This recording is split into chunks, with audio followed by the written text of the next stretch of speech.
자, 지난 28일 김건희 선고, 그 선고했던 부장 판사 우인성 판사를 공처에 고발한 분이 있습니다. 이병철 변호사 전화 연결하고 있습니다. 안녕하세요, 변호사님.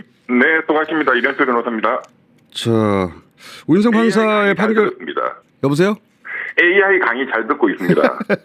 네. 우인성 판사 판결을 비판한 사람 많이 봤는데 공수처에 고발한 분은 이제 처음인데 왜 고발까지 하셨습니까? 네, 작년 3월 7일 날 지귀현 판사가 재판으로 윤석열을 구속 취소 대타록을 시켰고, 그것과 같은 연장으로, 그때도 제가 그 다음날 심우정 검찰총장이 즉시항고 포기 이제 석방시켰는데 제가 바로 고발했거든요. 근데 그것과 같은 연장으로 그저께 우인성 판사가 역시 재판 행위로 이제 윤석열보다 더 높은 V0 김건희 씨에 대해서 무죄 이 판결은 지기현의 그 재판보다도 훨씬 더 불법이다. 그래서 이것을 응징을 해야 된다라는 차원에서 고발하게 됐습니다. 그 법률가시니까 좀 더 구체적으로 이 무죄 판결이 부당하다 정도가 아니라 법을 어겼다고 주장하시는 거잖아요. 그렇습니다. 어떤 부분에서 법을 어겼다는 겁니까?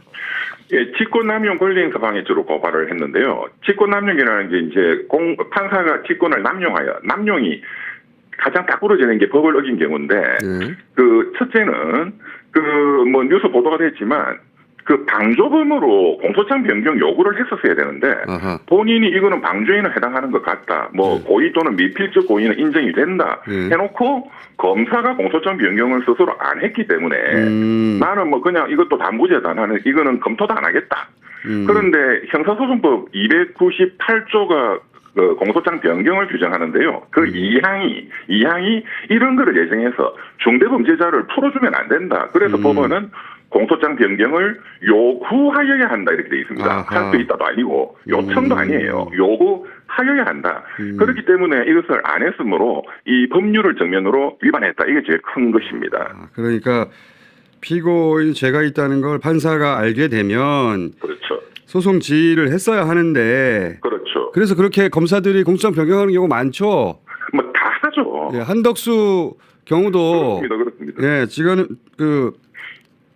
재판장이 이거 이진관 재판장이 이거 주요인물 중사로 방조가 아니라 바꾸라고 해서 바꿨잖아요. 맞습니다. 근데 이번 판결문에는 방조범은 맞는 것 같은데 그건 기소를 안 했으니까 나는 그건 모르겠고 이렇게 넘어갔단 말이죠. 그렇습니다. 우인성 판사가 만약에 한덕수 국무총리 재판을 맡았다면 아무 말 안 하고 무죄 때렸겠죠. 그렇겠네요. 끔찍한 거죠.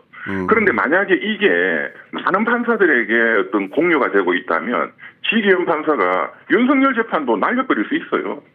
그렇네요. 끔찍한 게 저는 너무 명백하게 눈에 보이기 때문에 이거는 뭔가 조치를 해야 된다라는 차원에서 고발을 하게 됐습니다. 첫 번째는 그거고 공동전범에 대한 판례를 무시했다는 말은 뭡니까?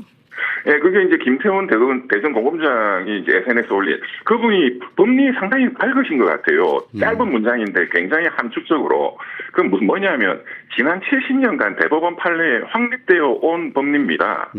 지기현 판사가 지난 70년간 날짜 계산을 시간으로 갑자기 바꿔서 석방시키는 것처럼 그러니까 공동정범인 경우에 공동정범으로 이렇게 합류하는 사람들이 모든 걸 다 알 필요가 없어요. 망 보는 사람은 그것만, 담 넘는 사람은 그것만, 금고 따는 사람은 그것만, 또 도망 올 때 오토바이 대기하는 사람은 그것만. 그런데 이번에 판결의 논리는 김건희는 일부는 알았다. 그런데 그것만 알아도 전체가 어떤 분업체제를 이루면 그거는 전부 정범이다. 공동정범이다 하는 게 기능적 행위지배론이라는 공동정범의 이제 그 법리예요. 거기에 딱 들어맞는 그 공동정범 구조인데 그거를 완전히 무시하고 이거는 일부만 알았기 때문에 공동정범 안 돼. 방조범은 될지 몰라. 그런데 반할 거야 이렇게 된 거죠. 그러니까 말씀하신 대로 공범이라고 할 때 공범이 두목은 처음부터 끝까지 다 알겠죠. 두목은. 그런데 이제 자기 역할을 담당하는 사람들이 있는데 그들도 역할만 담당했다고 해도 공동정범이라고 이때까지 대법원의 확립된 판례로 수십 년간 이어져 왔는데 그런데 이제 김건희 씨에 대해서 재판 결과를 보면 그 주가 조작을 인식을 했다는 말을 하거든요. 판사가. 그렇죠. 인식을 하긴 했는데 다 알진 못하지 않았냐. 그렇죠. 그래서 공범은 아니다 이렇게 빼줬는데 이건 정면으로 위배된 것이다. 그렇죠. 그건 70년간에 형성된 법을 위반한 거예요. 그리고 포괄일제 그렇습니다. 예. 그것도 이제 거. 김태훈 대전고검장이 지적하신 건데 예. 이번에 판결 그 낭독할 때 들어보면 이 2010년부터 2012년까지 여러 번이 이제 그 주가 조작이 일어나는데 그 중에 앞부분에 있는 일부는 공소시효가 지나버렸기 때문에 처벌 못한다 이렇게 했거든요. 그랬죠. 그런데 포괄일제범위라는 것도 역시 70년간 너무 확실하게 형성돼 있는 겁니다. 이 2년 동안에 일어난 수십 번의 그게 하나의 범죄로 딱 묶여져 있어요. 그러니까 일부를 분해해가지고 이거는 별도로 공소시효 완성 이렇게 되는 게 아니에요. 그러니까 전체가 공소시효가 살아있다. 이거는 너무너무 진짜 상식동자도 법을 조금만 공부하면 아는 건데 이것도 그냥 자기가 자의적으로 분리해가지고 앞부분은 공소시효 끝난 거야 이렇게 된 거죠. 이거 명백한 법 위반입니다. 주가 조작이라는 건 사실은 손 털고 나올 때까지 그렇죠. 6개월이면 6개월, 1년이면 1년 동안 일어난 일련의 행위를 말하는 건데 그걸 처벌하려고 하는 거죠. 근데 어느 날 앞쪽에 일어난 걸 뚝 떼가지고 이건 시효가 지났어. 이렇게 말하는 건 말도 안 된다. 그렇죠. 그거는 명백한 법률에 규정된 것은 아니지만 70년간 대법원이 형성해온 사실상 법규를 명백히 고의적으로 위반한 겁니다. 판사가 이걸 모를 리는 없거든요.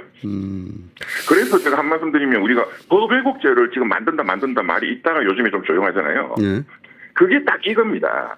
판사의 이런 고의적인 명백한 불법적인 판결을 처벌하기 위해서 독일 같은 나라가 시행하고 있고 매년 한 5명 정도를 평균 기소하고 있는 게 이런 경우에 일반 공무원에게 적용되는 직권남용죄의 특별법이라고 보면 됩니다. 판사에 대한.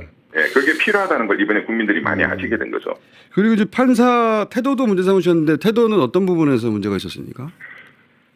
일단은 맨 끝에 끝날 때 저는 깜짝 놀랐는데, 물론 이제 끝나고 일어서서 이제 정면을 향해서도 인사를 했지만, 딱 왼쪽을 보고 김건희 피고인을 상대로 지금 허리 굽혀서 인사하는 거는 제가 정말 20년, 25년 만에 처음 보는 것 같아요. 과거에 군부 독재 시절에는 그런 경우가 많이 있었습니다. 판사가 굉장히 권력자인 피고인이 재판받으러 오면 그 허리 숙여서 인사를 했거든요. 그런데 2000년대 들어서서는 그건 완전히 없어졌는데 그 시절이 제가 떠올랐어요. 이것은 명백하게 이분이 고의를 가지고 김건희를 봐줬구나. 그러면 처음부터 무슨 이렇게 맞지도 않는 사자성어 쓰고 권력을 잃었다 해도 똑같이 취급받아야 된다. 의심스러운 피고인 김건희의 이익으로 해주겠다라는 모두의 얘기가 다 이게 해석이 되죠. 이게 법조인들이 판사가 피고인한테 고개 숙여서 인사하는 걸 처음 봤다고 했는데 그 말씀이시구나. 네, 그거는 아마 그런 걸 본 분들은 최근에 한 20년간은 없을 겁니다. 그리고 모두의 밑자락을 까는 얘기를 하는 판사도 저는 처음 봤습니다. 그렇죠. 예. 네, 그것도 없죠. 네, 처음부터 마치 김건희 씨가 권력을 잃었기 때문에 여기 끌려 나온 것처럼 그렇게 이해하고 판결한 거 아닙니까? 그분은 그렇게 본인이 확실하게 인식을 하고 있고 거기에 대한 내가 이 억울한 거를 내가 뒤집어 주겠다. 그리고 끝나고 아이고 수고하셨습니다. 제가 이 정도 했는데 어떻게 좀 괜찮으신가요? 1년 8개월. 저는 그렇게 딱 보였어요. 근데 이제 우인성 판사가 사실 동기로 알고 있는데 네, 맞습니다. 네. 이분은 지금 말씀하신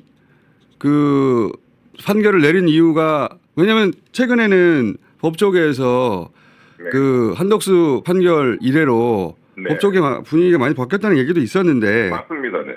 그렇게 알고 계시죠? 법조계 분위기 잘 아시니까. 그렇죠. 그런데 이 우인성 판사는 왜 이렇게까지 누가 봐도 너무 심하게 봐준 거 아니냐는 판결을 내렸을까요? 그런데 저는 결국 법조계 판사들 특히 이제 서울중앙지방법은 이런 이제 엘리트 판사들이 모여 있는 여기에 판사들의 결국은 본질적인 흐름은 바뀌지 않았다고 생각합니다. 그래요? 이신관 재판장은 제가 정말로 솔직히 말씀드리면 판사가 100명이다 할 때 한두 명 있을까 말까 한 스타일이에요. 예, 그런데 사실은 99%의 판사들은 보수입니다, 사실상. 그리고 이제 한 80%의 판사들은 작년 사법개혁의 주장이 굉장히 많이 나오고 판사들이 검사들하고 똑같이 나쁜 사람들 이렇게 몰리면서는 제가 한번 10월 달에도 뉴스광장 나와서 말씀드렸지만 상당히 극우화되고 있다는 걸 제가 위험성을 많이 느꼈는데 그런 말씀 한번 하셨죠? 예, 지금도 저는 똑같다고 생각하고 그러한 일련의 흐름에 엊그저께 우인성 판사의 이 불법적인 판결이 나온 것이다. 이게 한 개인의 어떤 우연적 행동이 저는 아니다는 게 굉장히 위험하다고 생각합니다. 그러니까 지난번 10월에 나오셨을 때 뭐라고 하셨냐면은 그러니까 지금 최근에 분위기가 바뀌고 있다는 거하고는 별개로 엘리트 판사 일부는 요약하자면 이재명 대통령을 싫어한다라고 말씀하신 건데 말하자면. 그렇습니다. 재판장이 부를 수도 있다 이거였죠. 이재명 대통령을 싫어해가지고 그 관련 재판을 나한테 맡겨달라고 하는 맞습니다. 그런 판사들도 있을 정도다. 맞습니다. 그러니까 지금 말씀하신 게 그때 작년 10월에 말씀하셨던 그 일부 판사의 흐름하고 연결된 그런 판결이라고 보신 겁니까? 그렇다고 확신하고 지금 이제 판사들 인사이동이 진행되고 있거든요. 예. 지금 1월 말이고 다음 달 2월 22일까지 그게 종결이 되고 2월 23일 날 공식적으로 내란 전담 재판부가 이제 발표가 될 텐데 지금 그 인사이기 때문에 지금 좀 저는 제가 느끼기에는 나를 그 재판부로 보내달라 하는 판사들이 좀 꽤 있는 걸로 알고 있고 그 인사를 결정하는 게 법원행정처장이잖아요. 네네. 그 법원행정처장이 2주 전에 새로 바뀌었는데 기존의 천대요. 그 대법관에서 박영재 대법관으로 바뀌었습니다. 박영재 대법관이 가장 극우 보수라고 알려져 있는 분이죠. 아하. 그분이 작년 5월 달에 희대의 난, 유죄 취지 파기환송의 담당 주심 대법관이고 그때 그 사건은 제 혼자 그것도 예측했는데 그 사건은 조희대 및 박영재의 난이었어요. 근데 그분이 조희대 대법원장이 지지난주에 많은 정치권이나 시민사회단체 반대를 다 그냥 무시하고 법원행정처장을 앉혔습니다. 인사를 총괄합니다. 그래서 그 부분도 별로 주목을 안 하시던데 그 부분도 굉장히 주목해야 되는 부분이다 이렇게 생각합니다. 알겠습니다. 오늘 스튜디오에 직접 모시고 더 길게 얘기 나눌 만한 주제인데 오늘 전화 연결이니까 여기까지 끊고 다음 주에 스튜디오에 직접 모셔서 이 얘기를 좀 이어가서 들어야 되겠습니다. 자, 네네 감사합니다. 네. 이병철 변호사였습니다.